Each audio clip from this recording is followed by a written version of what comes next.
This is Carl at National RV Detroit. I'm going to walk you through this 2017 Heartland Bighorn fifth wheel. Okay, let me walk down here on the ice here. Hold on. There we go. And the model number is 3875 FB. Okay. So I'm just going to go over some of the features. We'll just walk around it and I'll point some things out for you, okay? Of course, the tire store is under here. Spare tire. You've got a awning on this this slide out and another awning right here. They're both power awnings. Okay, this one also has a slide topper on top of it, so that's a good feature. And another thing to note that this is this has an automatic leveling system. It's a 6-point system.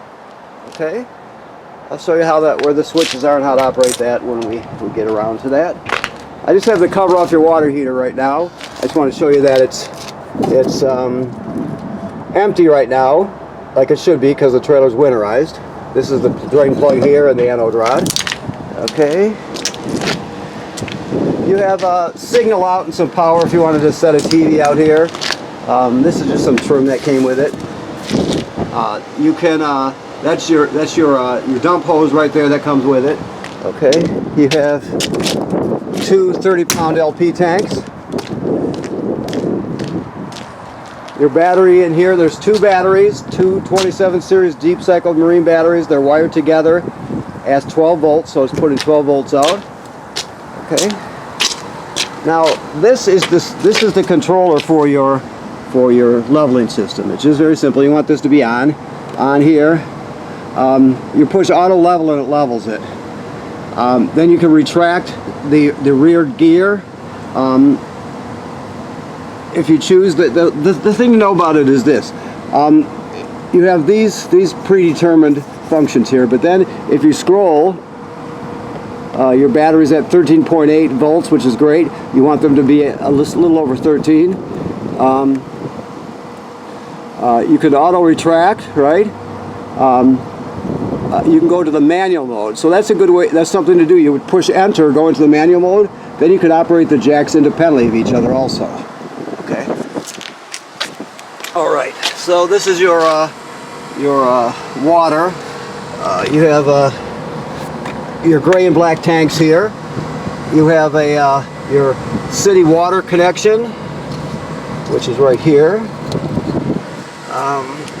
And then of course you can. Let me back off for a Your city water connection is right here. I'm sorry. These look to be black tank flushes here, I would guess. Okay. It's hard to say when the stickers are gone, so yeah, so this is fresh water connection. Now, if you change the position of this lever, you can fill your fresh water tank. You can set it to pump water out of the fresh water tank using your electric pump, and so on and so forth. 9 times out of 10 you're just going to use city water, but if you go someplace where there's no city water, no plumbing at all, you can pre-fill your tank and then use the onboard pump.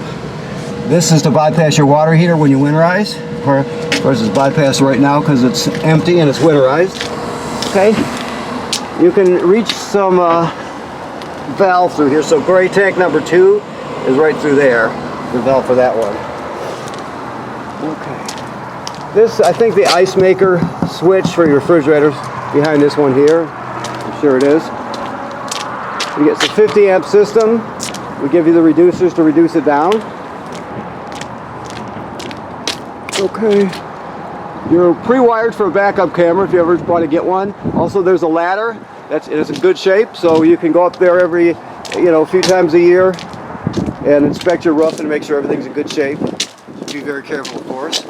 And then this is just a little outdoor entertainment thing. If I can get it to work with one hand here. I suppose it's not going to be that easy, is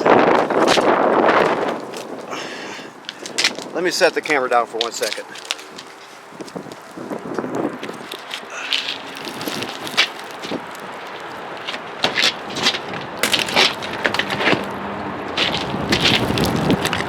Okay, sorry about that. So you can see you got sound here, and then you got TV, speakers. the awning switch for this particular awning is right here. So, yeah. Okay. Man, it's cold right now.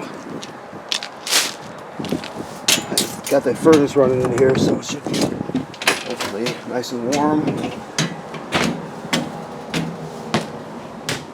Wow, is it cold? Man. Okay, so here we are on the inside. Let the camera adjust for a second. So, basically you have light switches here. This is your this remote switch for your inverter. Okay. This is your for satellite and antenna, I believe. Let me look here.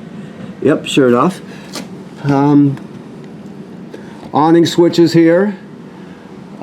Then you have lights basically, and inside and outside. Then you have your water heater right here. Remember, I told you you could turn it on with gas. That's right there. Electric switch is there. Your water pump is right here. And then you can check your levels also. You see they're all empty except for the battery's charged. Okay? I'm sure you know all this already, but I'm just going to assume that you don't, so I can just in case. This is a remote control for your awning up there. It's like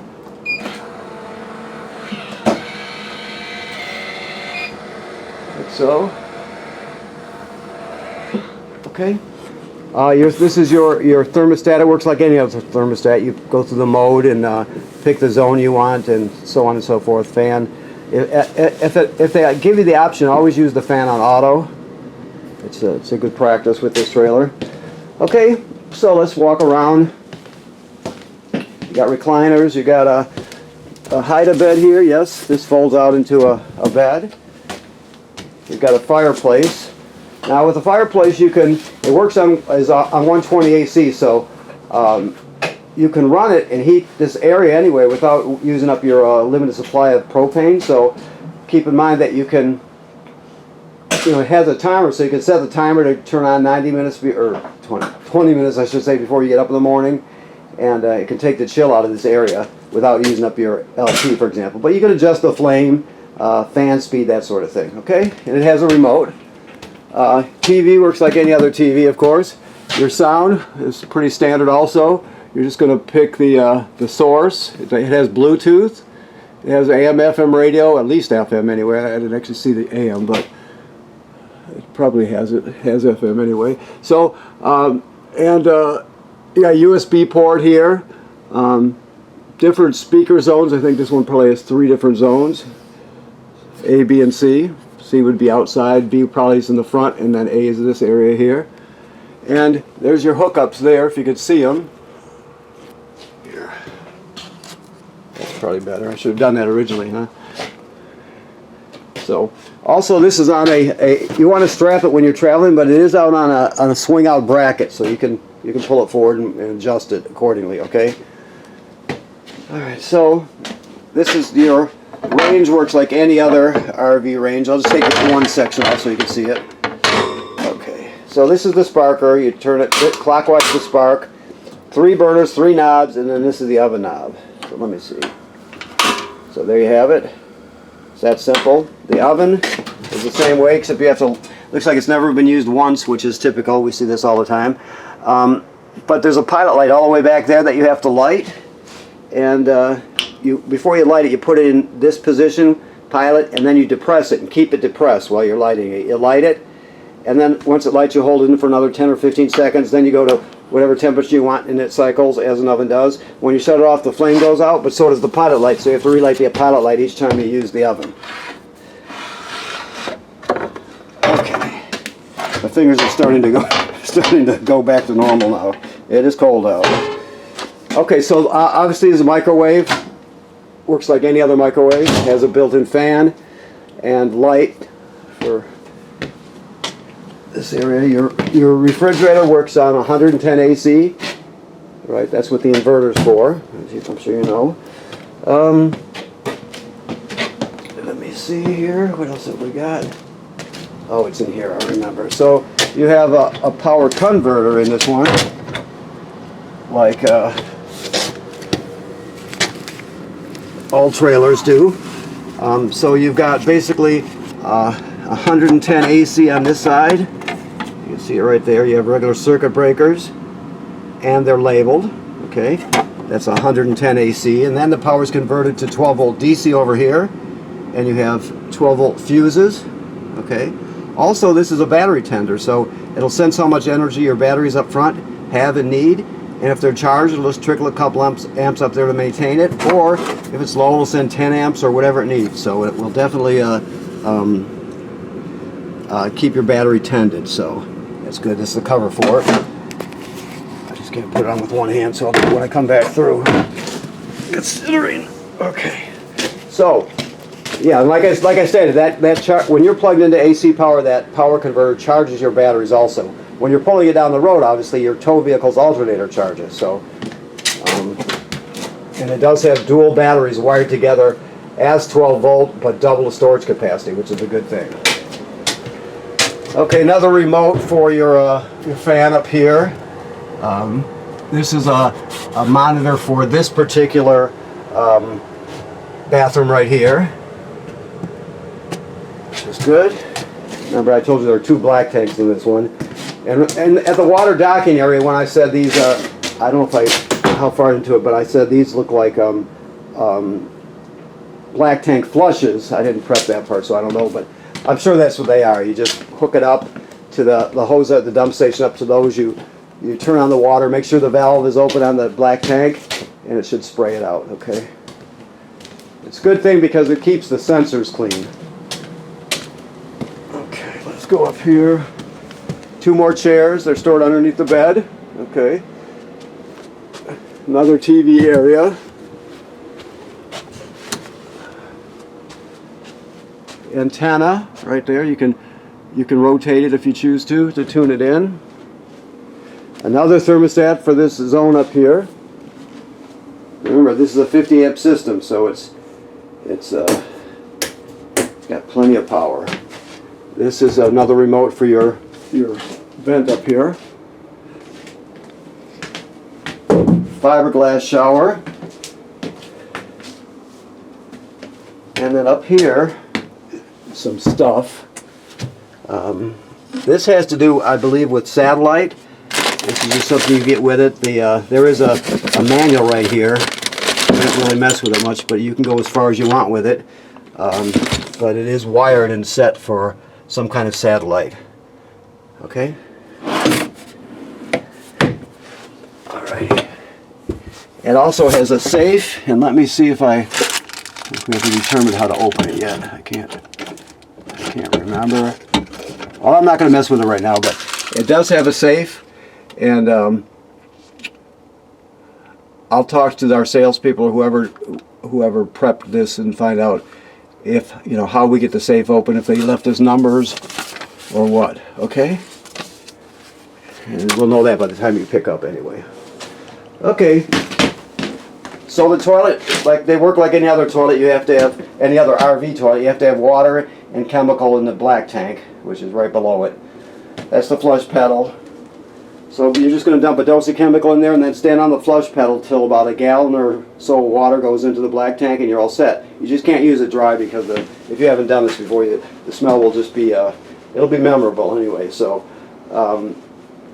just make sure you put water. Some people use more than a gallon. That's up to you, but you have to have some water and chemical in there before you start using it. The trailer was very well taken care of.